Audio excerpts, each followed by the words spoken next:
Greetings to you all. And of course, I'm so grateful, as always, for the opportunity to interact with you here and to share, as I would tonight, this platform with two wonderful people. It's, it's an interesting night, one in which I must say that I'm grateful for the chance to speak to you, to share an intellectual space with those who would hopefully bring some degree of hope and clarity to what's happening in our country. But it's also a very interesting day. 2.5 hours we would have engaged or been engaged by Irfan Ali, who serves as the president of this country, and 10,000 plus were viewing him live, at least on the social media on Facebook platform. The expectation would have been that at least they would have heard about some immediate relief of some sort, as they would call it, the cash grant. But I saw I think for me at the beginning of this program, I would have seen the writing on the wall from Irfan. But there's some deeper considerations for that we must engage in conversations about tonight. So as you join, please indicate to me whether you hear me clearly and see me clearly. And we are here, it's Forward Ghana movement, to not just analyze, but to speak seriously to what Irfan Ali has done today. His actions continue to be troubling, and I should say troublesome, in relation to the well-being of our country.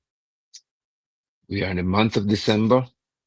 Elections were held on the 1st of September, and there is no one in this nation who's considered to be the official leader of the opposition. Further to that, in Region 10, the only region out of 10 administrative regions in which there is no regional chairman. No regional chairman. Now, can you imagine what we are doing to ourselves when individuals have become so accustomed to the reckless nature of the people's progressive, I was about to say pathetic party, um, in that they do not care about even appearing to be right. What we find happening, for example, is you cross the Wisma Mackenzie Bridge into Wisma Shore. There, and at the top of what is called Costain Drive Hill, leading to Washapan Road, there's some sharp holes, huge holes. You have to now switch to go into another vehicle's lane. You know why? Because Dwight John is now the regional executive officer yet again, and he is in absolute control of what happens in this region. Now, what nonsense is this? Priya Manikchand, who is the Minister of Local Government now, doesn't seem to have the will to have this matter addressed. So I'm in studio joined by the Honorable, I call very few people Honorable, Amanza Walton Desir, who is at this time serving as a Member of Parliament, and one who I know is well equipped to analyze and truthfully present that which we endured today. I must also let you know that Randolph Critchlow is here, another very astute young man who's capable of honestly and adequately addressing that which Guyanese, I would say, endured. So to those of you joining us this evening, please feel free to share the broadcast with others, because this is where we offer candid and quite clear conversations, interactions, and suggestions regarding what happens in our country. We believe in good governance, and that is why we're here this evening. So I'll bring to the platform my sister, Amanza Walton Desir, and brother, Randolph Critchlow. Let me begin with Randolph, so good to see you. Um, do I call you Randolph or Randy on this platform? Anyone is good. Anyone is good. It's a lot. Anyone is good. Thank you. Good And evening. Good Amanza, evening. MP, Hi, Member of Parliament, good evening. Good you, evening. you, you here. I will disclaim very early. I'm battling a sore throat, so if you see me sipping some ginger tea from time to time, y'all please bear with me. We shall, and we understand. You. And we understand. Today was very, very interesting and to some extent painful. First of all, I must confess, let me begin by telling you all that I could not, as much as I tried, because of the extent to which my day would have been long. I couldn't listen to Ifan speak for 2.5 hours. I took breaks. I took mental breaks. I had to have a mental health day, a moment with Irfan, especially when I realized what he was doing. It was tragic, and that's putting it in my honest manner. It was unfortunate, and I think it was just a greater showing of disrespect. Hence, the title of this broadcast or this discussion is "The President's National Address and the Dictatorship Manifested." I should have said again, or we should have said again, yet again. Share with us your thoughts, or your introductory thoughts, I should say, as Amanzo, on what happened today? Put it in your usual perspective. What I happened today to feel this country? I feel punked. That's how I feel. I feel as if your fan has just punked all of us. Because when you sit and you listen, and it was a tough feat, but I accomplished it. Sitting down to listen to the president speak for almost 3 hours, 2.5 to 3 hours. And it, it gets progressively worse as you listen. Now, let's start off with the context within which this conversation is happening. It is happening extra parliamentary, extra outside of the parliament, symbolically just on the outside of the parliament. And if we are to talk about just the symbolism of that, it is it is so disrespectful, I think, to the intelligence of the people, of us as Guyanese, because usually that is a speech that happens in the context of parliament. Now, backing up a little bit, when the head of state is present in what is customarily called the National Assembly, it's no longer National Assembly, it is Parliament. And so, what you had there was a parliamentary address that is usually given by a head of state to the elected members of the National Assembly. Tradition, custom, practice dictates that that is usually delivered in the National Assembly. It is usually recorded because it sets the legislative and policy agenda for the next 5 years. Now, as we know, the PPP refuses to convene another sitting of the National Assembly, particularly in the context of not wanting the appointment of the opposition leader. So let's start with the setting, disrespectful setting. You and then to hear Irfan talk about mindset shift when you are embodying illegality, even in the manner in which you are presenting this address, was mind blowing for me. Because here you are telling Guyanese about law and order, about this new mindset, and here you are embodying defiance of every democratic norm, principle, and value that a parliamentary democracy should hold sacrosanct. And so the irony of that, I was like, no, you're not serious here, fan. And then let's talk about the mindset issues now. This word mindset is being used, peddled around. No, the call for a new mindset would be credible if it were not coming from the PPP. That call would have been credible if it was not coming from the PPP. You know, the PPP are the architects of the very mindset they're now asking Guyanese to change. They deliberately have cultivated a culture of mendicancy, of handouts. They've fostered a culture of corruption, of illegality, and of graft. And now, when they realize that this mindset that since I've entered politics, I've been warning about is no longer feasible and sustainable, you're asking the people to change it.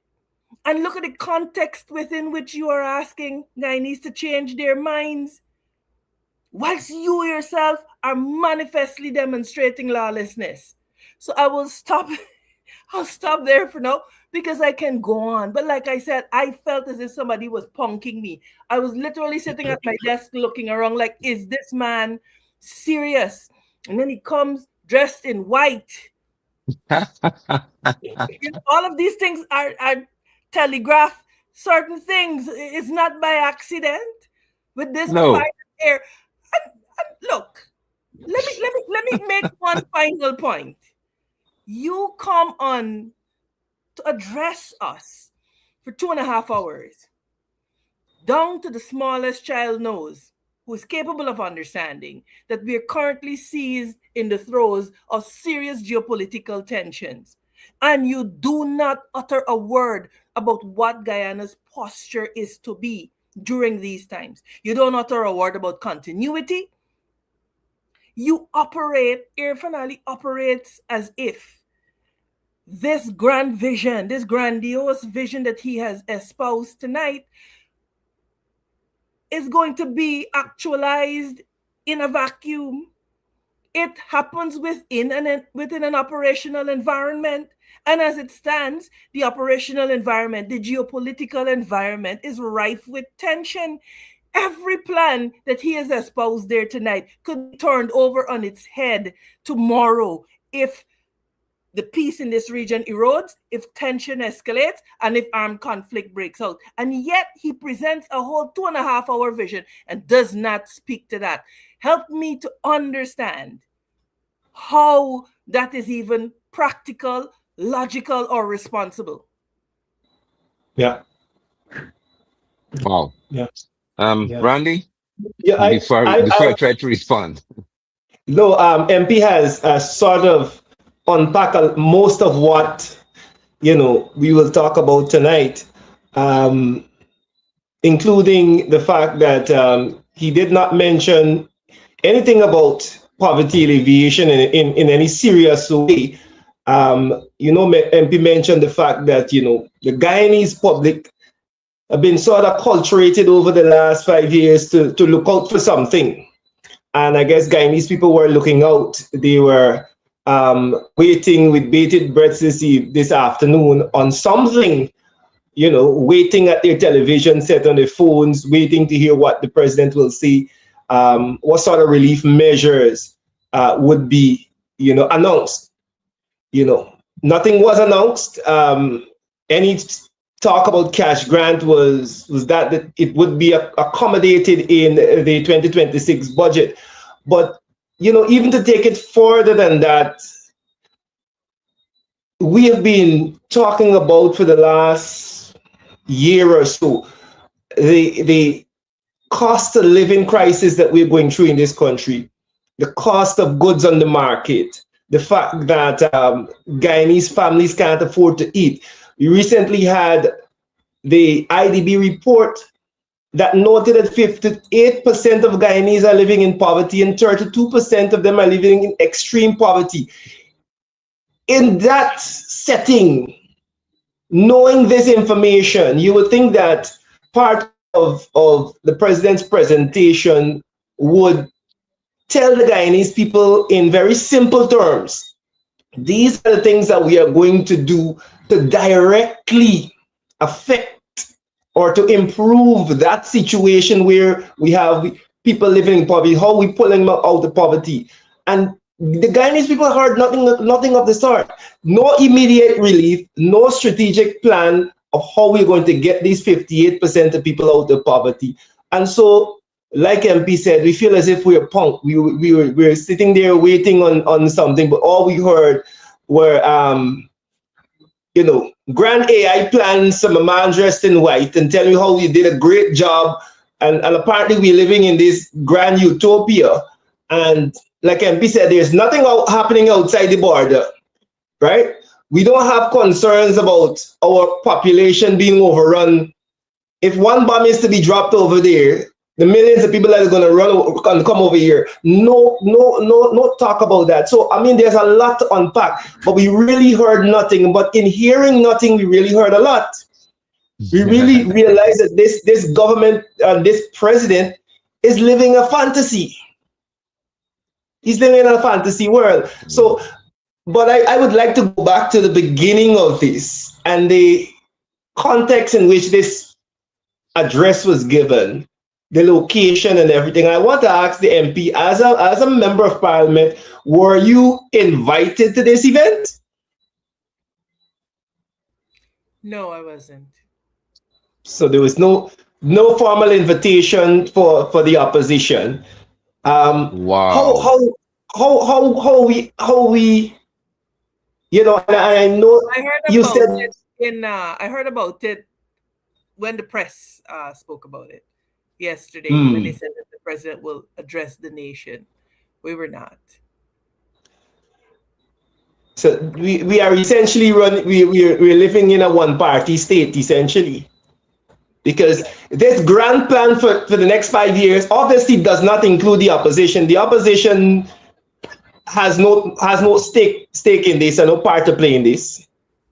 And now is an opportune time to make this point, that you are there talking about unity. Yeah. You're there talking about the spirit of national unity, and you do not invite the duly elected representatives on the other side of the house. It's just the hypocrisy for me. I you know what is the saddest? It's not sad, it is just frustrating.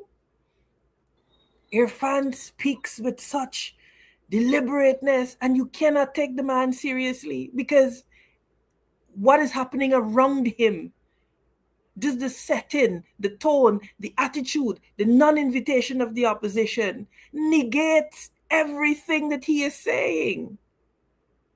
So, I didn't, intend to cut in there, but I thought it was important that we make that point. No, It's you're right. good. Right.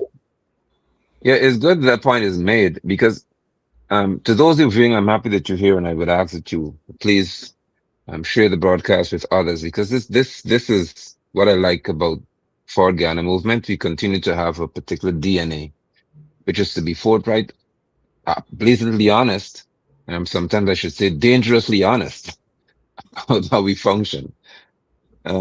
Listen, of the thousands of people who viewed today, I think Randy touched on this. Person sat to hear whether they were going to get the cash grant. That's it. Bottom line. So Irfan lost the audience when Irfan failed to say, you're going to get money and stuff. Irfan decided to tell us that open more bank accounts.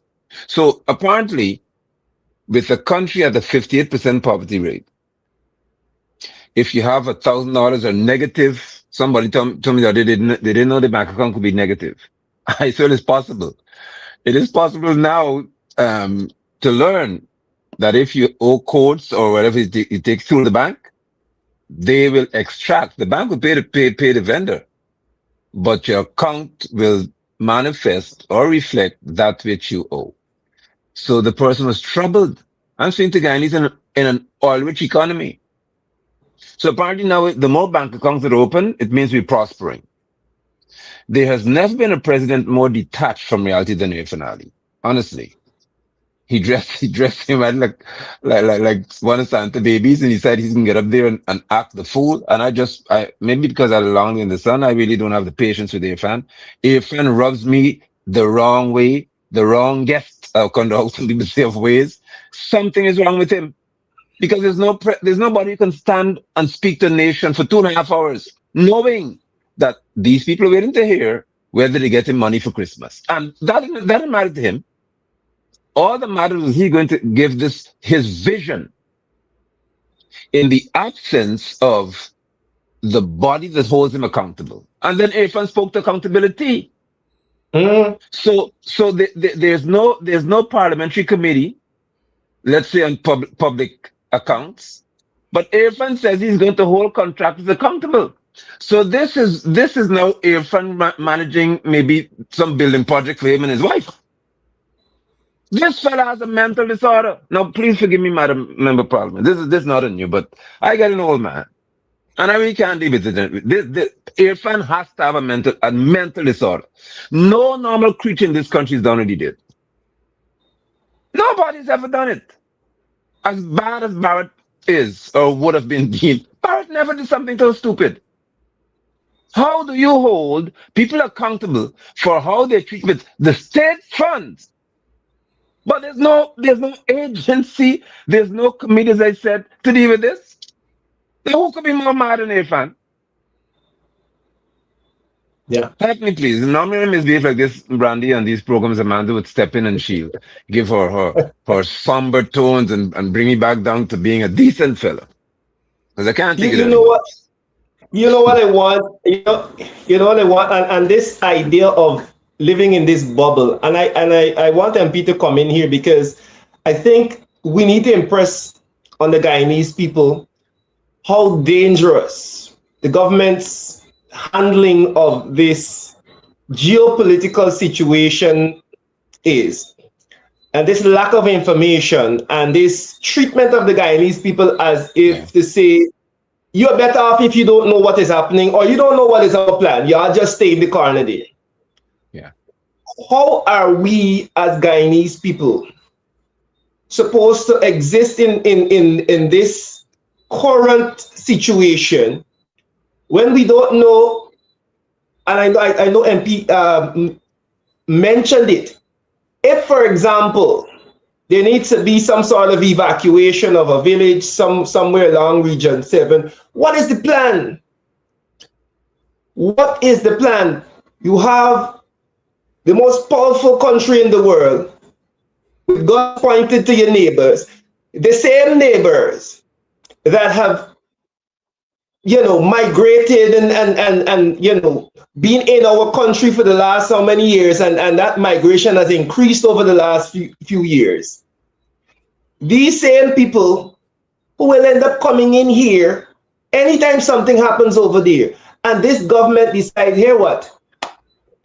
We never say anything. And in addition to that, the president goes on a 2.5-hour tribute to himself, essentially, tell us all these great things, and refuses to even address or even tell the Guyanese people, we don't deserve to know what is the plan, how are we dealing with the influx of people, how are we dealing with this changing security situation. And I want a bit to sort of break that down for people. What are some of the tangible things that can affect us if this area, this region breaks out into war? How are your life, how are our lives going to change? People need to understand that, to really understand how this government is treating us and how dangerous it is. So let's map it, right? Let's just suppose that the tensions escalate and the stability disintegrates. One of the first things that are going to be affected is our supply chain. Mm-hmm. Supply chain is the lifeblood of the private sector. And so you're touting all of these initiatives for the growth of the private sector, but you're not talking about, and of course, you cannot necessarily go into detail, that is understood, but an acknowledgement that this situation is ongoing and that you are evaluating it, etc., is absolutely appropriate. So the first thing that goes is supply chain, because your ports could be disrupted and logistics is turned up on its head. Then The other thing that could possibly happen, you declare a local state of emergency because if there's sudden migration shifts, etc., across your border, it means that if there is panic on the ground, workers are not going to be able to go to work to support local businesses. So there is a cascading effect with one disruption. We saw it during COVID. And so we have to understand that we're not at liberty to operate as if there's nothing to see here. And the approach of the government is, if we deny it, it will not happen. If we prepare for it, it will happen. And that is a false binary, like I said on another interview, I think it was yesterday. You cannot operate like that. So what does that mean? What does that mean? It means that immediately food prices are going to escalate. It means immediately fuel prices are going to escalate, because if your ports are affected, if shipping lanes are affected, if the maritime environment is affected, it means that your logistics, your supply chain is completely disrupted. Immediate skyrocketing costs. And then if the internal security situation disintegrates as well, you are in another quandary. So this is not guessing. This is what happens, and this is the price of war. And this is why when I insist that we have to return to a rules-based order, I see Guyanese, oh yes, drop the bombs, do X, Y, Z, and I have to conclude that these might be trolls deployed for the purpose of disrupting, because there could not be Guyanese who understand the implications of what could happen if that happens. They need to talk to people who come from the Middle East, who live in war-torn areas every day. I have friends, member of parliament friends, that are part of an organization that I am a part of. Some of them are living in exile. Every day, they live in fear. They haven't heard from their families. Communication is cut off. And that is their lived reality daily. And we have people espousing war. We are no fans or supporters of Maduro. None whatsoever, in no way, shape, or form. But two things could be true at the same time. We could not support him and also not support war in the Caribbean region. Yeah. I love that. I love that. Go ahead, Randy. Sorry. No, and I want to just to add on that. We would then have an exacerbated migration crisis on our hand, and if that is in addition to all that you have said there, we then have to take into account that our systems will be put under great pressure. Our education system, our healthcare system, our security system. What sort of policy safeguards can Guyanese expect from this government if this is to happen?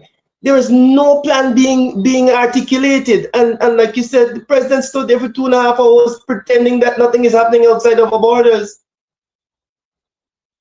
But what's critical to note and very important to note, when we speak to migration, if there were to be instability in terms of peace or war, we have to ask ourselves as Guyanese, where will the people go? They're not going to go to Africa because it's too close to Venezuela.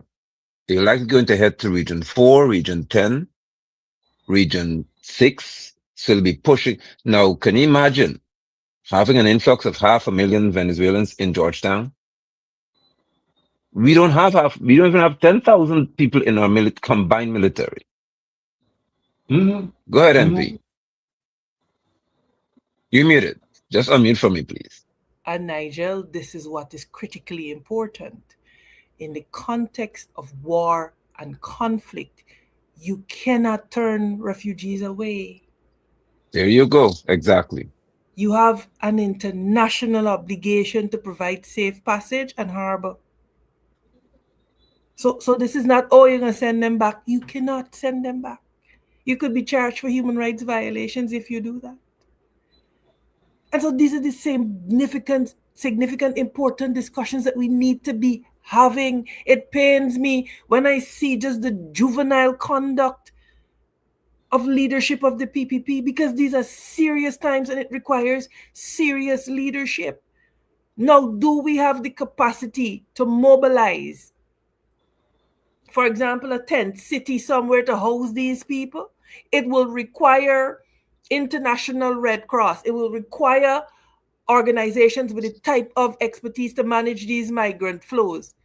How are they passing through a conflict zone to get here? Do we understand what is happening? And do we understand why, as Guyanese, we have to loudly sound our voice, calling and requiring that the Caribbean must remain a zone of peace? We're Well, not, let's not forget. Sorry, we've not encountered this.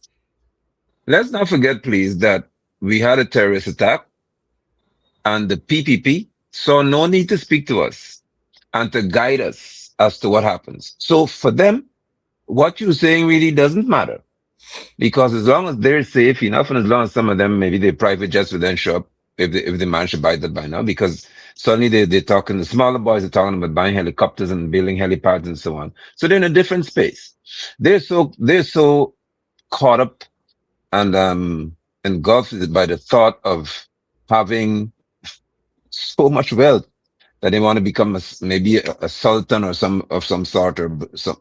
So they don't have the kind of thought that we have. They don't see reality the way we do. But little do they know Yeah. that if Venezuela decides and US decide to go at it tonight, your planes can't come here, because it'll be a zone that's in the airspace is called a militarized zone. So your pilot pop in the area, they shoot them out of the air, which is possible to happen. All right, don't let me go there. But right. So But we have some serious issues to deal with in this country. Very We serious do. issues We that do. We Irfan saw do. no need to address today. No need to you talk you about. you know what's the interesting thing, guys? And I'm listening to you both on this matter, and I'm asking myself, who is to say that if Venezuela is attacked, they don't take that opportunity to occupy Venezuela, to occupy Essequibo? Who's to say, since we are already under attack, who is to say that they don't take that as an opportunity to occupy Essequibo and say, all right, we at war. I'm going to occupy this portion of your ally country here because we at And, war. and then how do you get them out even after Exactly. conflict has ceased? Exactly. You know, Exactly. you see, the thing about the Maduro regime that you have to understand is that they could walk and chew gum. And Right. because the mindset on both sides, this is a national ideology for them, it has nothing to do with political party. Understand that this is a national ideology in Venezuela. Their ideology is that Essequibo belongs to them. And so whether it's Maduro, whether it's somebody else, you have no guarantee that there will be a let up in terms of their demand and their erroneous, incorrect demand for Essequibo. So this is why, because we are dwelling in such uncertainty, that you have to have leadership that could speak to our people calmly, clearly, and consistently. Like I said, calm comes from clarity. And to the degree that we're not talking about this, is the degree to which we are leaving our people exposed. Nigel, you ask a typical Mackenzie High School child if they are going to, if something happens, what is the muster point? Where is the point that you must get to where you sure help will be? And let me say this, in the coming days, we are going to be just talking to the people of Guyana about doing things like establishing a personal family emergency plan where you sit and you discuss with your children. If something happens, this is where we meet. You are to go there. I will come and get you. You will go and get her. And this is what we have to prepare our families. We have to prepare our communities. I tried going on the CDC website today, and it is obviously hacked. And so when you think about how ill prepared we are as a nation and as a people, and when you think about how you have a government that deliberately keeps us and keeps the people of Guyana in the dark, It is frustrating. And let me tell you what is even more frustrating for me, because the PPP is the PPP. There are people in Guyana, citizens, that will actively excuse this level of irresponsibility, that would obfuscate and make all kinds of excuses for the PPPC administration, whilst they actively put our lives in jeopardy. PPP supporters must equally call them out, because I want you to understand something. The housewife in canal number 2, when this pops up and Ashley jumps on the plane and goes back to Dubai, where he was hiding out pre 2020, Anil takes his family and he goes, it is the ordinary man, woman, and child that will have to stay here and face whatever consequences happen. And so understand that when parliamentarians and political leaders like myself, like Nigel, like Randy, when we come up here and we talk, it's not because we like to talk. It is because we have a moral duty to warn and to admonish and to say to Guyanese, you have to wake up.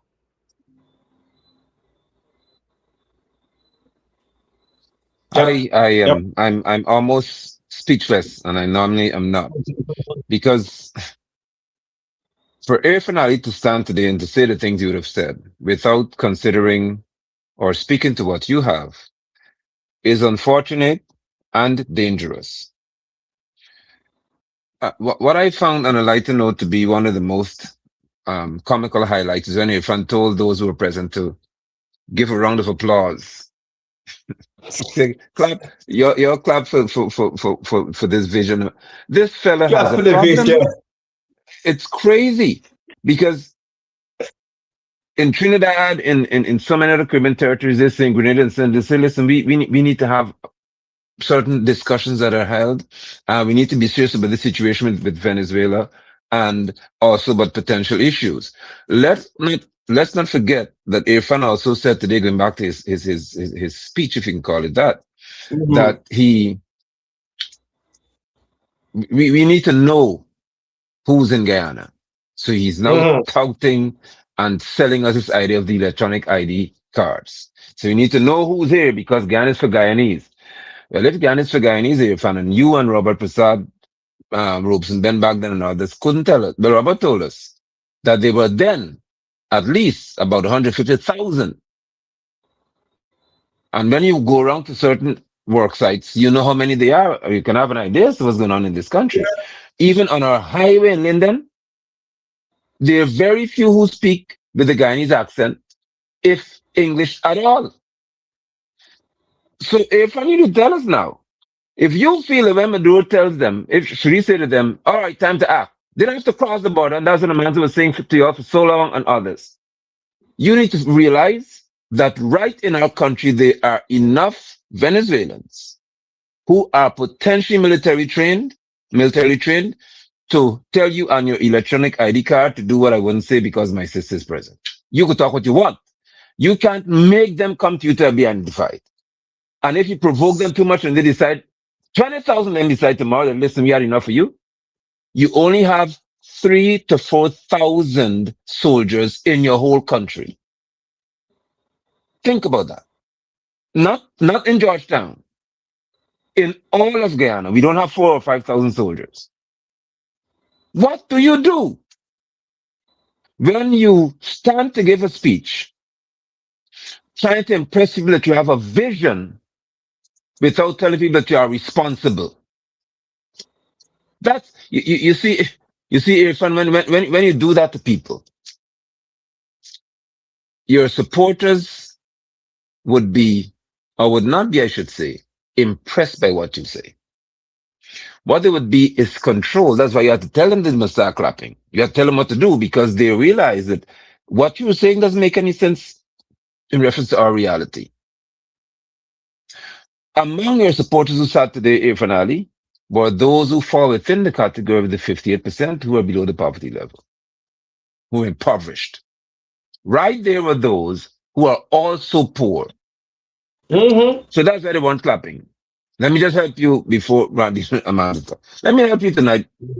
I will go call your brother because you're my brother. Let me help you, bro. Listen, Right there in that crowd were people who I know are complaining about the fact that they were promised a better life and they were looking forward to cash grants and all kinds of grants. But We today they have a had to nice be called to say, Christmas. listen, right. They were told you have to go to Georgetown to listen to your fan. And they had to go because they were told that they better be there. But maybe they were like with the bridge.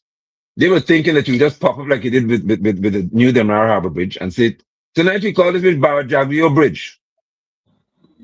So throughout for these 2+ hours, people saying, well, maybe at the end he's going to give us this thing and say, okay, then here you have it. But you spend 2.5 hours making a mockery of yourself because that is what a poor dictator would do. So you don't have to have the class to present something in there that gives Guyanese some hope that, listen, we have a nice Christmas as those who celebrate it. Say, no, you couldn't do that. That was the full Kim Jong-un and other effect, others effect. Where you stand as a dictator, you speak to those and then you tell them, click. Mm-hmm.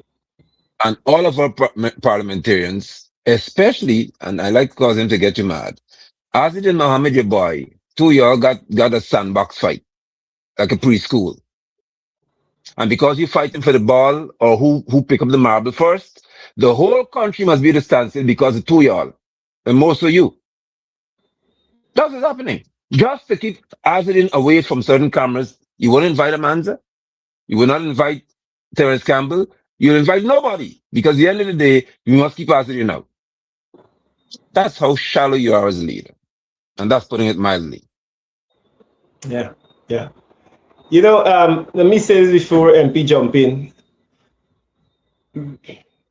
During this presentation today, apparently an ambulance passed, and he remembered some ambulance commissioner or something like that, and he said, "Oh, we're going to be doing this and that." And somebody in the comment section said, "Somebody pass and play some music about money, so he could talk about how much money he can give us." But it sort of underscores the reality of how this government operates. Somebody pass and shout something, and they say, "Let me do this." This ad hoc sort of piecemeal sort of, "Oh, we'll figure it out as we go down the road" sort of behavior towards governance and managing the affairs of this country. And so that's essentially what we saw today. Irfan pulled together some things. So this is my vision for the next 5 years. Don't worry about anything that is happening. Do not worry yourself that 58% of the Guyanese people are living in poverty, in 32 extreme poverty. Don't worry that we have a hair trigger situation going on geopolitically outside of our borders. Don't worry that Guyanese are looking for some sort of relief, some sort of economic and financial relief. They're looking to you because the reality of Guyanese is that Paisanaba, right? That's the reality on the ground. Paisanaba. Why you think 5 minutes into actually we had to wait half an hour for this. You were half an hour late. By the time you show up, they have 17,000 people looking at one live. Because Guyanese people, they're looking for something. You have created this society where people have to hang their hat. They don't come and stretch their hand. You haven't given them any short-term relief. There is no talk about how you're going to alleviate poverty in the medium and the long term. And so what did you stand there for 2.5 hours and see? Run through these normal things that governments are supposed to do. Oh, we building it. You're supposed to build roads, and we know that. Let me tell you, I worry about Irfan's approach to governance. For me, whenever Irfan travels, I get worried because it occurs to me that he runs this country in a way that he travels and he sees something. Oh, I want that in Guyana. And so I get very worried when he travels because he comes back a lot of these grandiose ideas, quite divorced from the context. And it occurs to me, Nigel and Randy, that the PPP has a problem. They have a problem because this grand and ambitious agenda has to be delivered. The problem that they have is the PPP doesn't seem to understand that you require people, whether in the business sector, in the public sector, you require human resources to realize these plans. And because this PPP, their paradigm is dominance and control, the fundamental problem they will face is implementation. Let's just suppose Yeah. they were the soundest plans, which they are not. But the problem that they will face is implementation. And why is that? This agenda will require competent, capable, independent people to implement it. But if your governance paradigm is one of domination and control, then where if you're not a public supporter, a PPP supporter, you're not a sycophant, you're not a yes man, you're not allowed to function where capacity and ability is subsumed to loyalty, then you have a problem because you have competent, capable people who refuse to bend the knee to the PPP and they are locked out. And so it will be very interesting to see how in these 5 years, Irfan Ali is able to navigate the racist political nature of his government, his discriminatory nature, the nature of only catering for friends, family, and favorites, the nature of only catering for sycophants, this notion that unless you bend the knee publicly to them, you will not get anything. I want to see how this agenda is going to be implemented when the capable people are sidelined for the loyalists. So he has an implementation problem. You can't deliver national development through a system that only rewards yes men and sycophants. You cannot deliver national development through a system that rewards only yes men and sycophants. It does not work. It will never work. And so this is why the gap between speaking and doing will always be wide as it relates to the PPP. And then what they will do is become desperate. Because when the spin no longer works on the people, they will resort to force and the use of the system to suppress. That is what will happen. Yeah. Yeah. And I'm happy that you ventured on that path, because what we have to or we should pay attention to is the fact that when nations are failing, as we saw with North Korea, the dictator gets up to say things are perfect, everything is fine.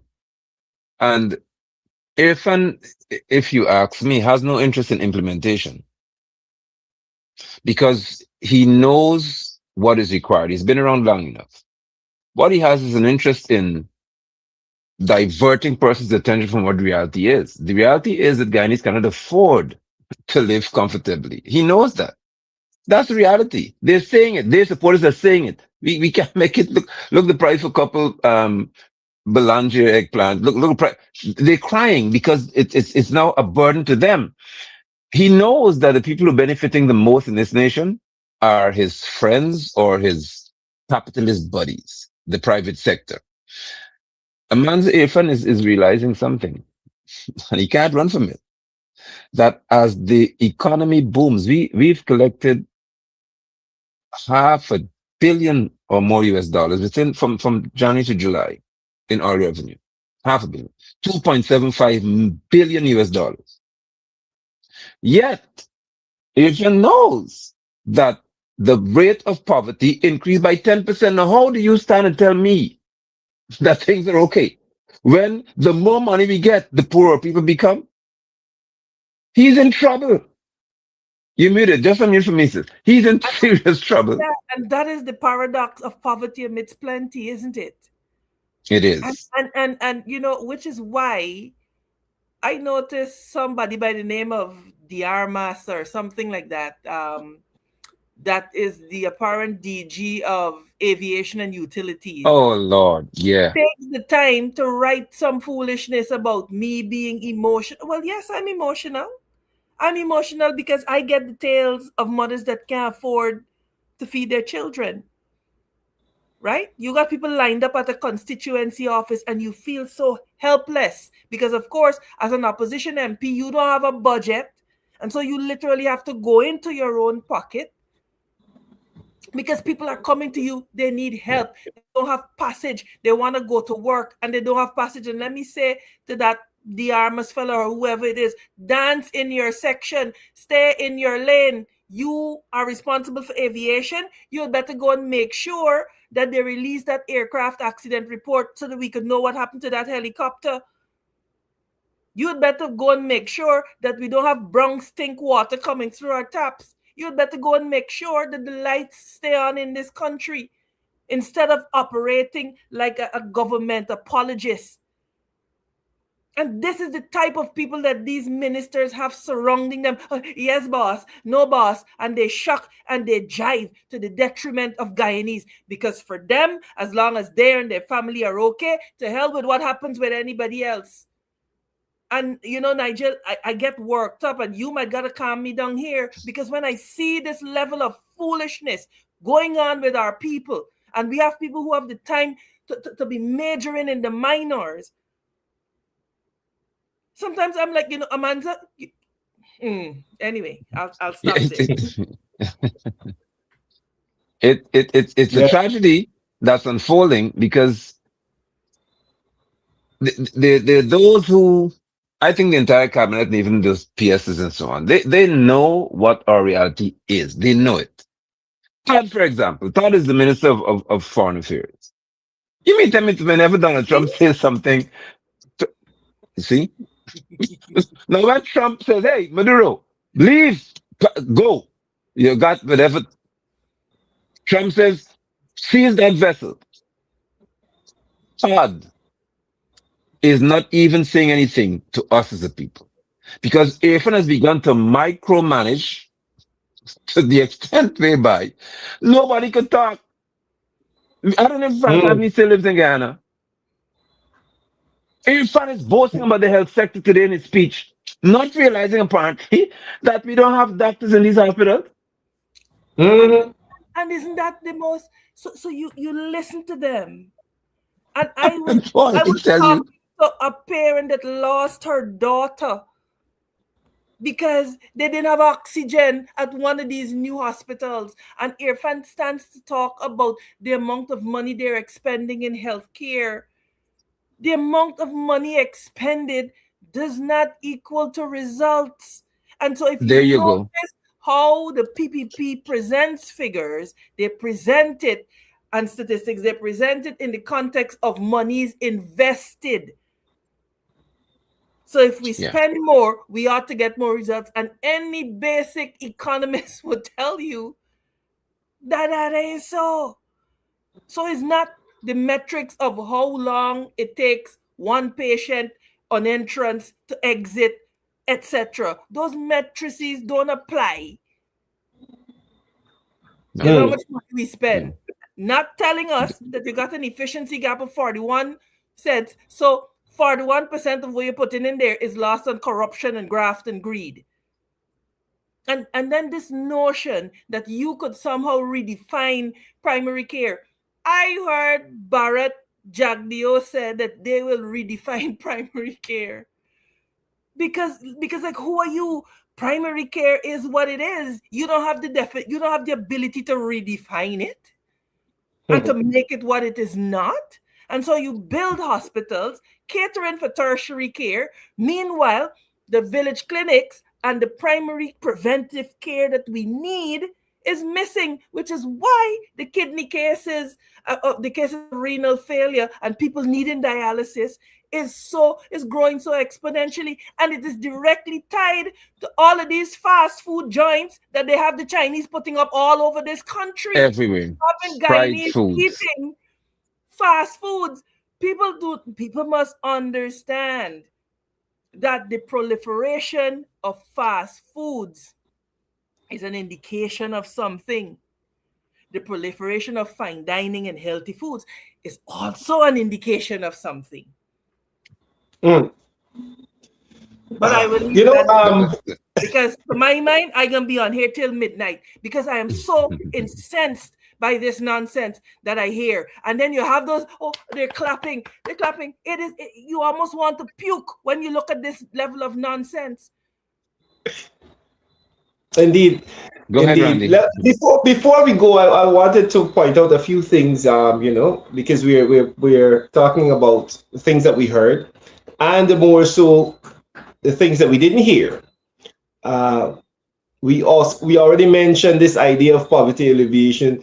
I know that public servants normally look forward to hear, what little year-end bonus they'll be getting. I don't know. I didn't hear anything about that. The joint services normally expect a little, extra salary when the year end come. I've heard that there's nothing like that coming for them.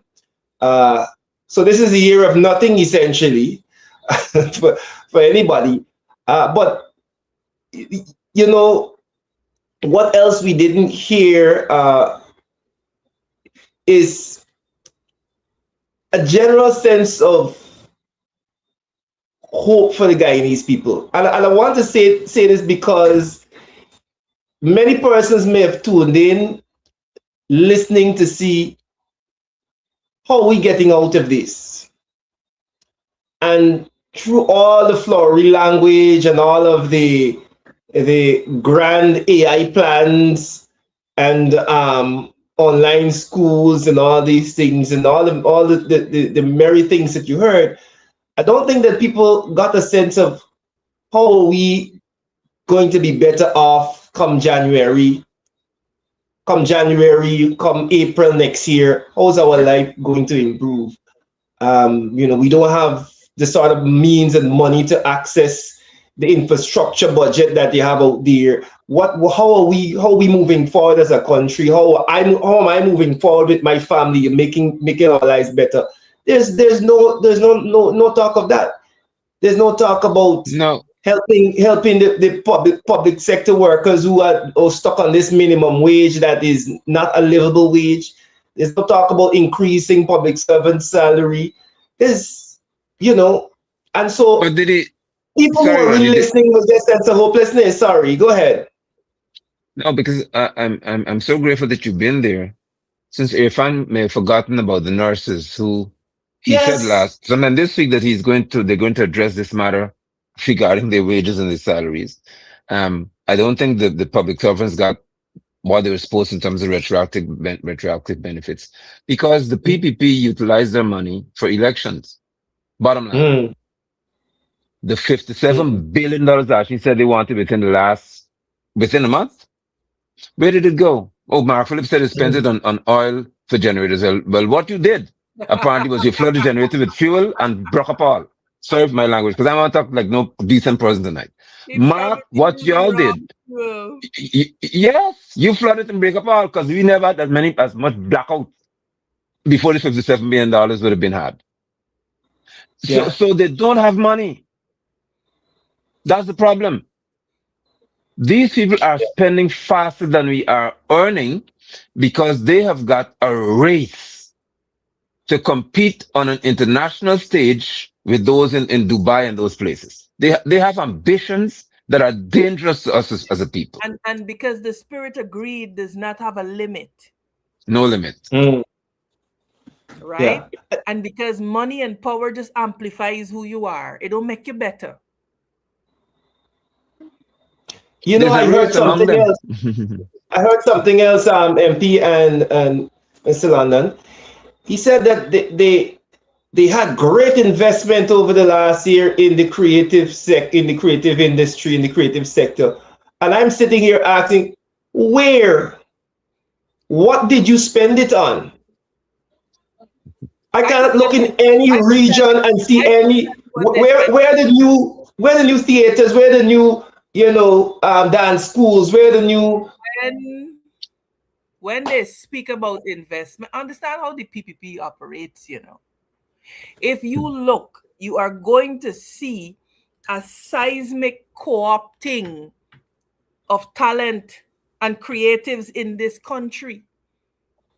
All of the guys doing the TikTok and so on and so forth are roped in.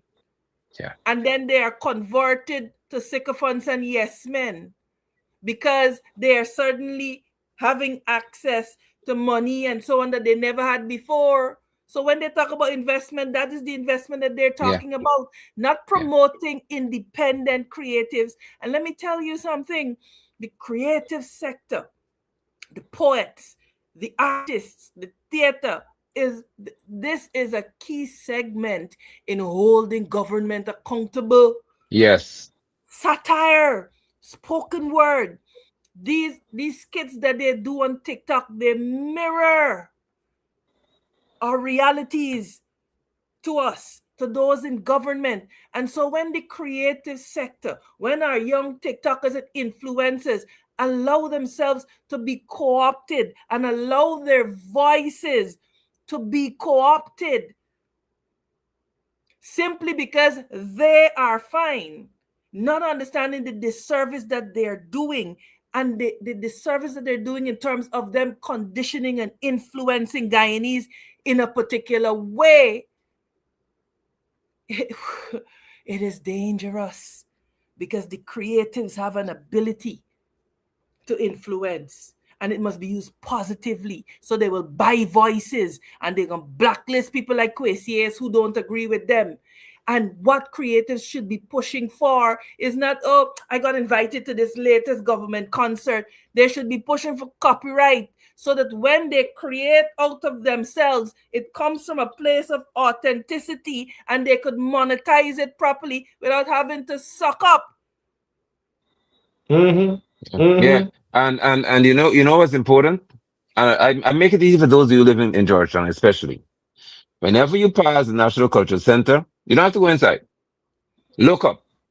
And the condition of the building tells you the PPP's plan about anything cultural or Yeah. creative. Yeah. Go by Theatre Where Guild. You go to I've been, Trinidad, you see the I've been condition of asking, Oh, their centers. oh my God. Go to the condition of I've the been asking centers. for the last 5 years. Where is this money that you're getting for culture? Where are the new culture centers? Where are the new studios? Where what investment are you making in the future into the future of the creative arts? You are not making. You're putting on a few shows. That's what you call investment. Domination and control is the paradigm. And Yeah. so you have creatives who are reveling in the fact that I got an invite. She didn't get an invite. I will sing, and so on and so forth. Not understanding there's a bigger picture happening above your head, and you're being co opted into the agenda of domination and control. And you got to wake up. You have to wake up. Look, Nigel, there's so many other things that he spoke about tonight. This word digital. Oh Lord. Yeah. This word digital was used at least 100 times tonight.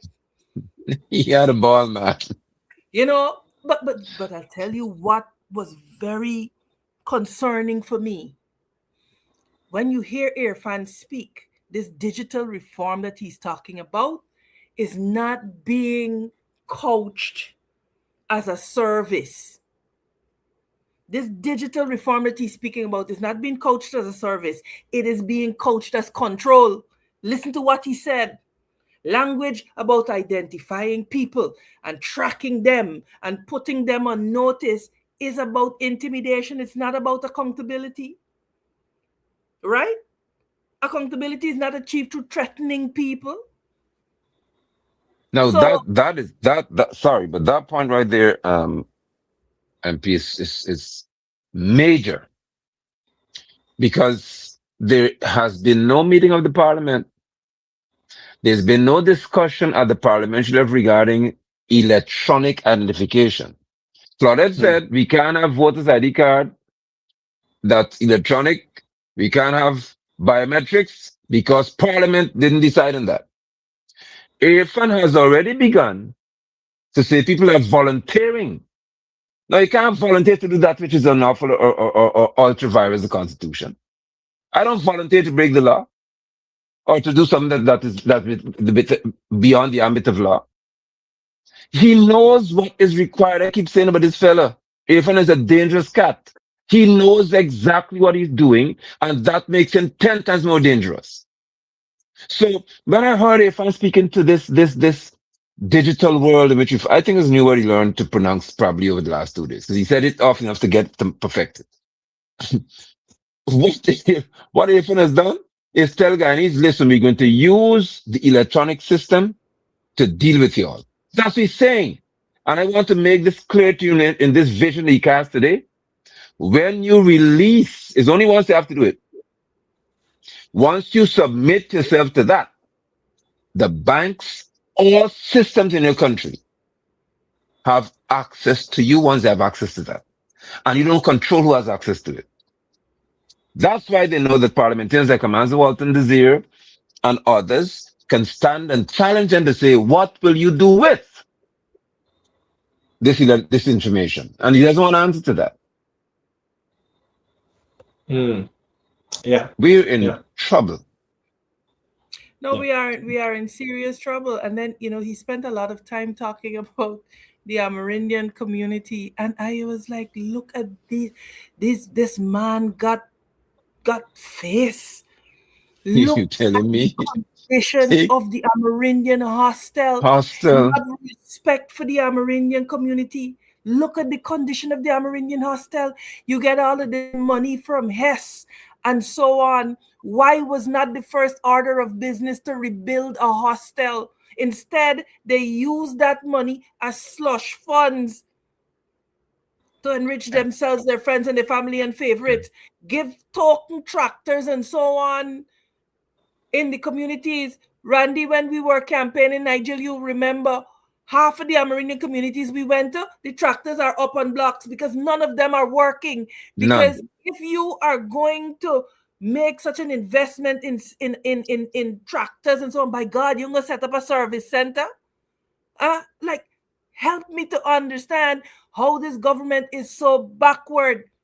So you have the Amerindian hostel in conditions that no human should be inhabiting, but you love the Amerindian people, and you get all of this money from the carbon emission scheme, and your first order of business is not to fix the hostel, and then the minister has the gall to turn up and be upset when she's exposed. This is unacceptable. There's no MP, respect for the Amerindian community. you remember we were at a particular Amerindian community. I can't remember the name. I think it was St. Monica.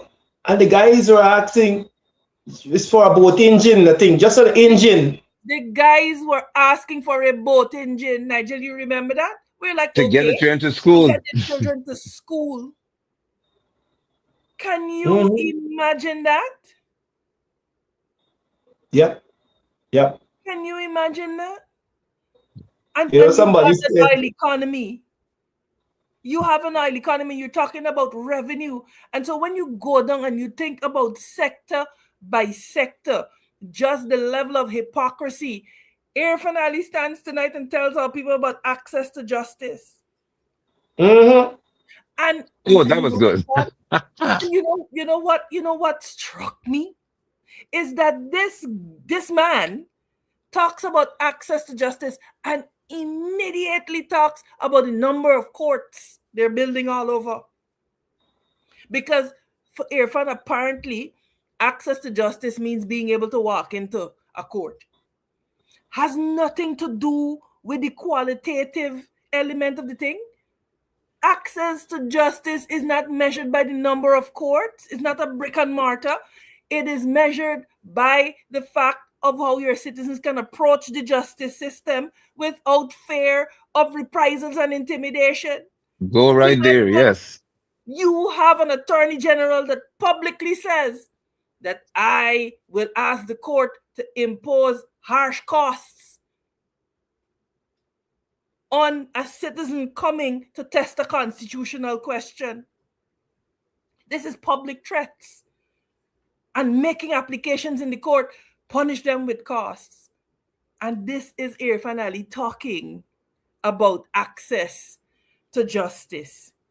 So when a state can threaten a citizen who is testing a constitutional question with costs, because to the degree that Anil is threatening, it is the state and the state apparatus that is threatening.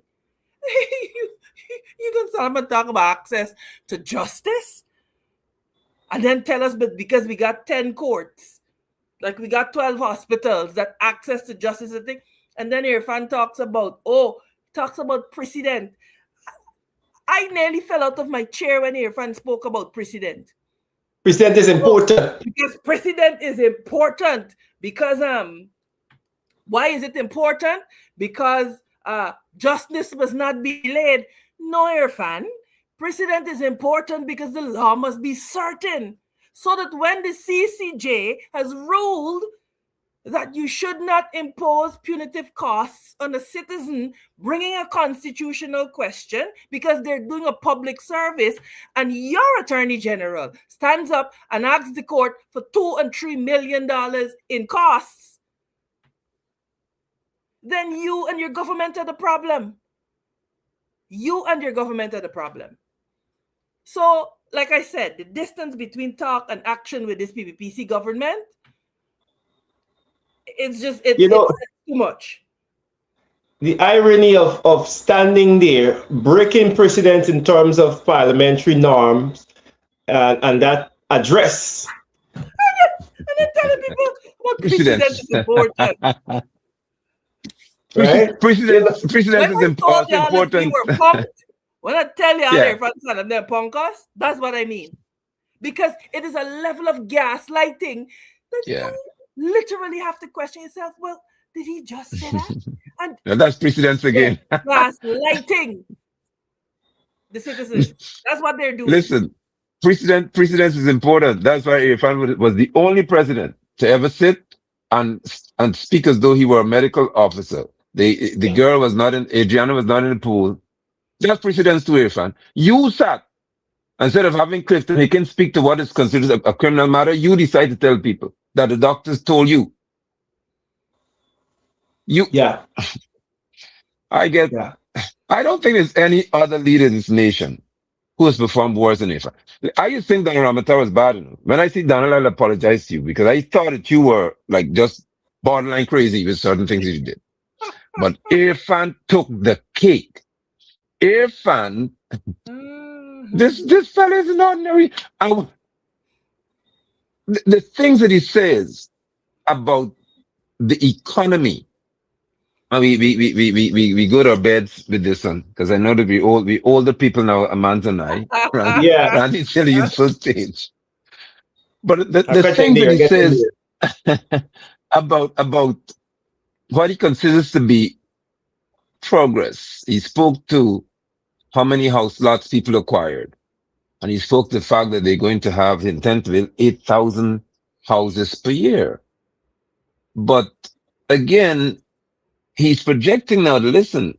They build 8,000 houses per year. That's 40,000 over the next 5 years. And he said, imagine 5 people working on each house. So it goes back to money again.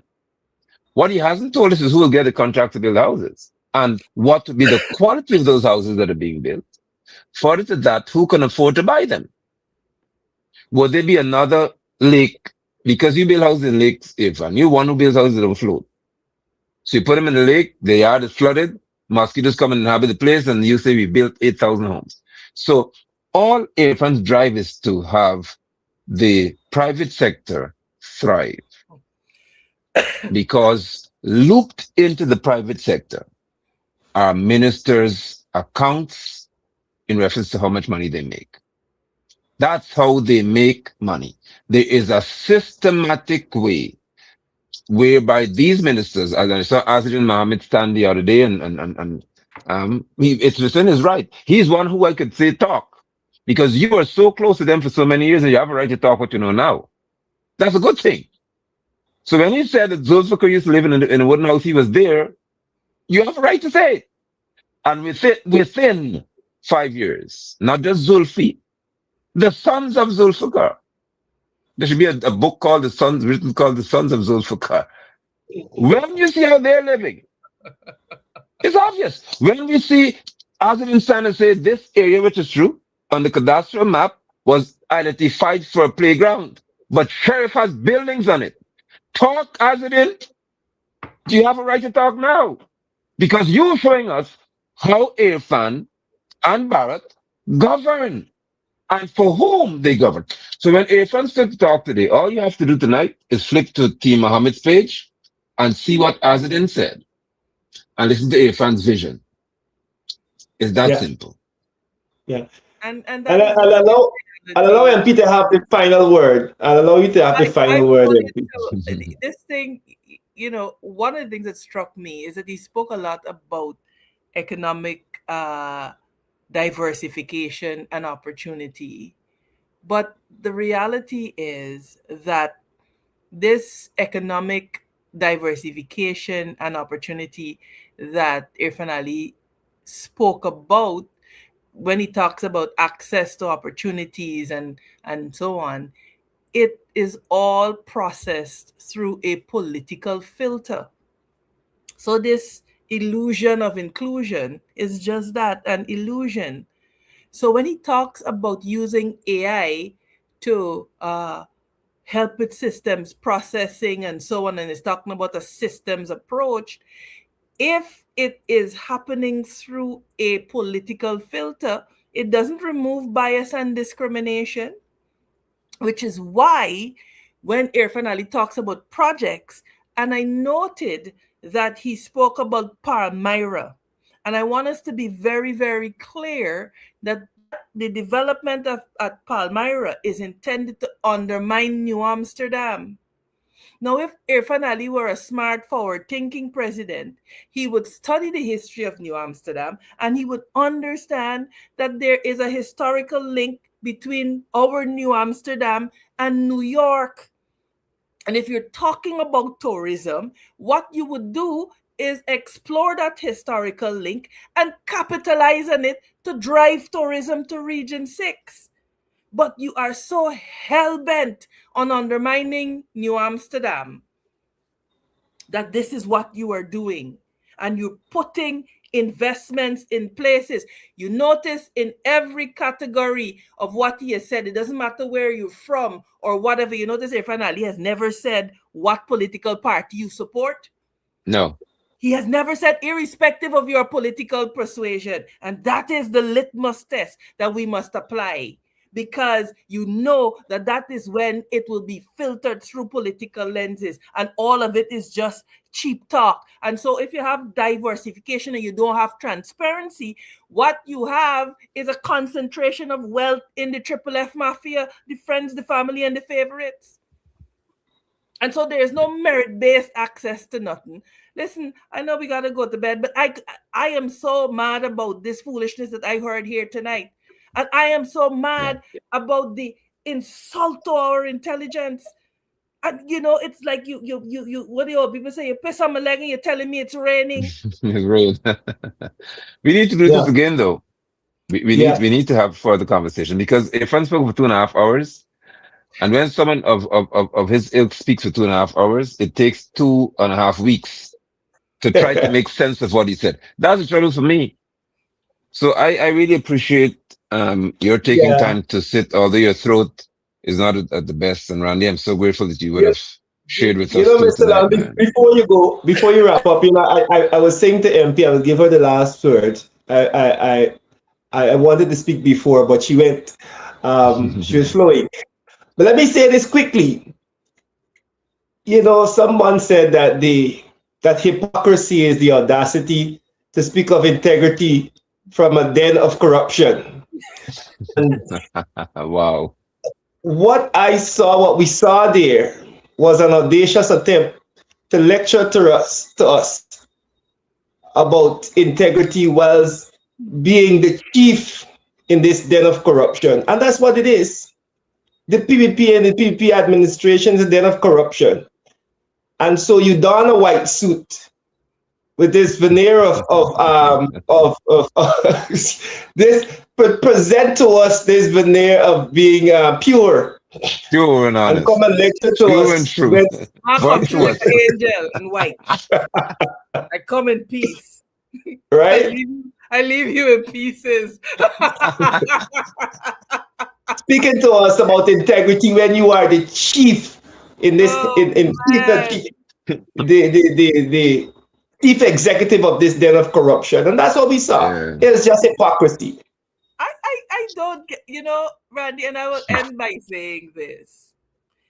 In the final analysis, it is about the people of Guyana, because we could sit here and we could deconstruct and we can reconstruct. But if the people of this nation do not understand that you are the people that will craft and mold the destiny of this nation, we have a problem. I often see people asking, what is the opposition doing? And let me say this to you. I, for one, will be the first person to hold the opposition accountable, but you have to understand that 35 members of parliament alone can't do it. The opposition has a role, but ultimately it is the people who hold the power.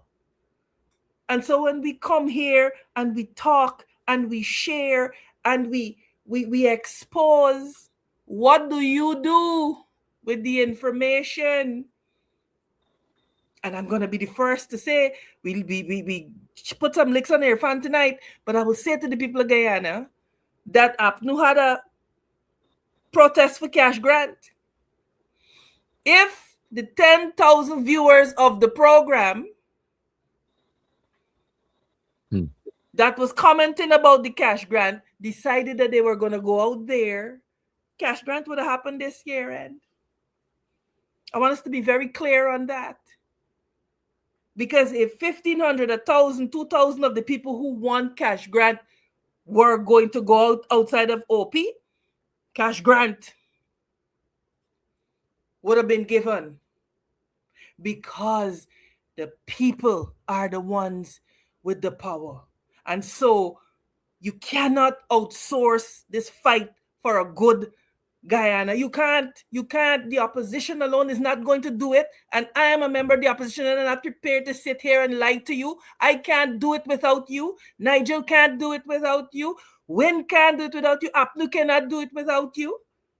And it is not disloyalty to hold your leaders accountable.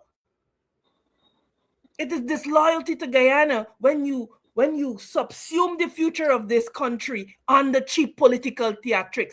That is disloyalty. That is treasonous. And if we don't stop, we are going to pay a steep, steep price. My brothers and sisters, we're going to pay the steep price. So it's okay to hit on your fan and to call him out on his tomfoolery.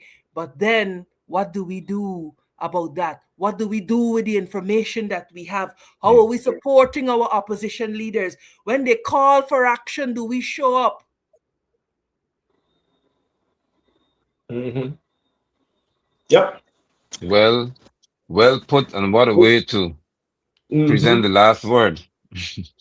We're always thankful for the opportunity to have minds um, like yours and those who are with the Ford Ghana movement, and even other Guyanese who are, and I observed some of your comments tonight. You're sober minded, and you realize that there is a genuine issue that has to be addressed in our nation. We continue to call for uh, uh, uh, a united approach to what our nation is facing, because there's no other way out of this. And a responsible approach. Those of you who support the PPP can support the PPP because it's your political right to do so.